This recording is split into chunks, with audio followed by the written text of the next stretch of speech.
तो देखा कि दूध मांगोगे तो खीर देंगे, कश्मीर मांगोगे तो चीर देंगे। अरे ये वाला टॉपिक है, चलो इसी तरह से करो।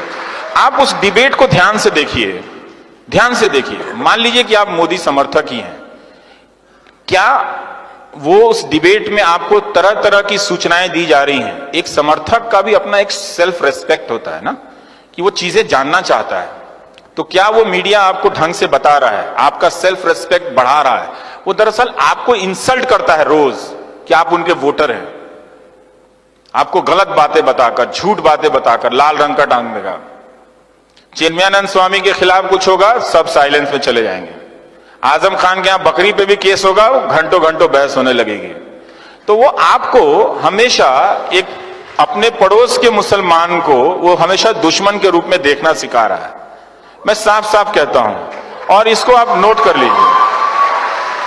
और ये बात मैं लड़कियों से कहना चाहता हूं कि भाई देख लेना, जो लड़का किसी समाज से नफरत करता हो वो ना अच्छा पति बन सकता है, ना प्रेमी बन सकता है, ना भाई बन सकता है। देख लेना, ऐसे किसी लड़की से, आईटी सेल वाले से शादी मत कर लेना भाई, बता रहा हूं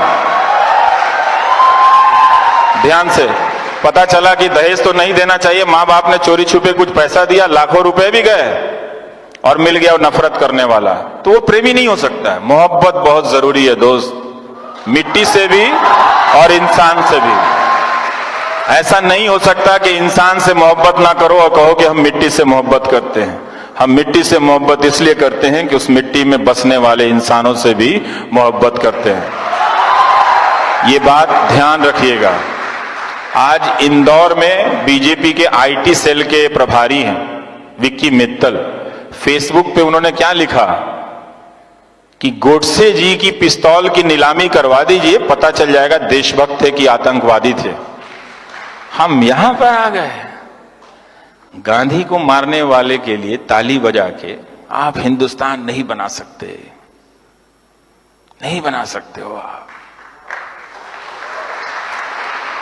जिस देश में गांधी के हत्यारे को देशभक्त कहा जा रहा है, तो गांधी क्या आतंकवादी थे? अब हम यहां पर आ गए हैं, क्या आपने उनको वोट दिया तो इसकी सजा इतनी दी जाएगी आपको कि आपको मूर्खों के झुंड में बदल दिया जाएगा? कि एक वोट देने के बदले, आप कितना प्यार करते हैं प्रधानमंत्री को, लेकिन उसके बदले में आपको उस झुंड में बदला जा रहा है कि आप गांधी के हत्यारे को गोडसे जी गए।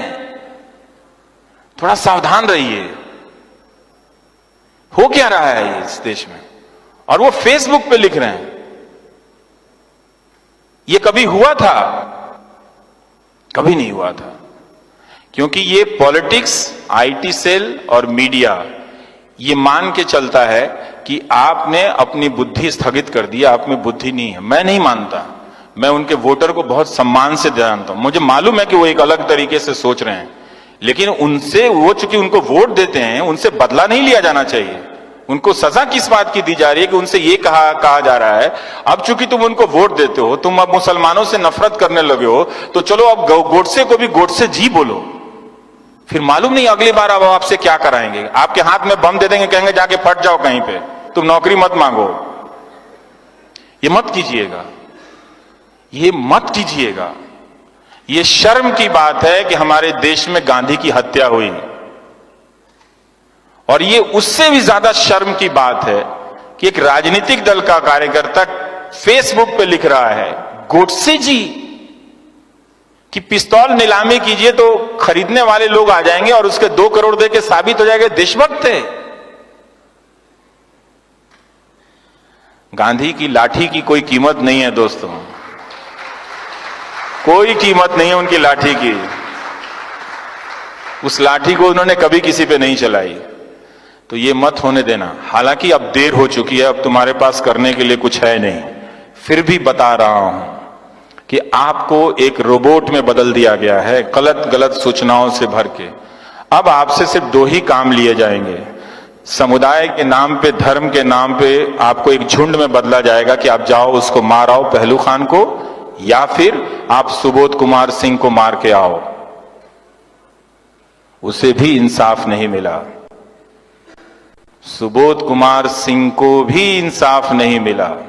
पहलू खान को भी इंसाफ नहीं मिला। ये आप समझ रहे हो कि क्या हो रहा है? समझ रहे हैं इस बात को? अच्छे से समझिएगा, गुस्से में मत समझिएगा, कोई फायदा नहीं है दोस्तों। इसलिए आपका मीडिया जो है, मैं थोड़ा भटक के कह रहा हूं, कहना जरूरी है, फिर मौका नहीं मिलेगा आपसे।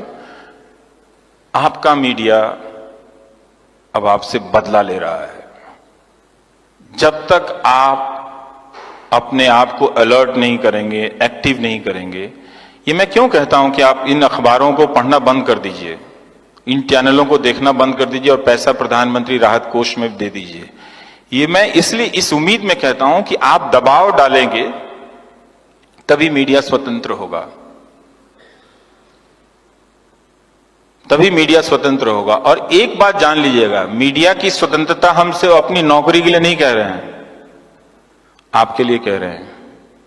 जब मीडिया नहीं होगा, आप नहीं होंगे, क्योंकि आपकी आवाज नहीं होगी। आप 4 दिन के लिए अपने कमरे में बंद कर लो घर को, बोलो नहीं, आप ये करके दिखा दो और फिर सोचना कि 46 दिन से कश्मीर के लोग कैसे रह रहे हैं। Thank you.